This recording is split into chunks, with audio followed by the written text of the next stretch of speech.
Hi friends, అందరికీ నమస్కారం. మొన్న లాస్ట్ వీక్ సెప్టెంబర్ 22 నా బర్త్డే అయింది. ఆ రోజు వినాయకుడి టెంపుల్కి వెళ్ళాను ఇక్కడ న్యూజిలాండ్లోని. సో చాలా హ్యాపీగా ఫీల్ అయ్యాను.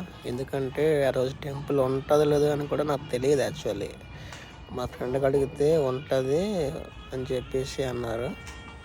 సో నేను మా ఫ్రెండ్ అయితే వెళ్ళడం అయితే అయ్యింది.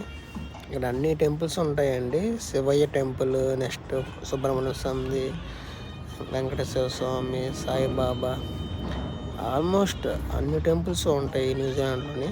లేదంటే ఏమీ ఉండదు. ముఖ్యంగా ఎక్కడైనా సరే వినాయక టెంపుల్ ఉంటుంది, అది కామన్ థింగ్ అది. సో గైస్, నేనైతే చాలా హ్యాపీగా ఫీల్ అయ్యాను ఆ రోజు నాకు దైవ దర్శనం దొరికినందుకు. So I'm very happy. Thank you very much. Please subscribe. Thank you.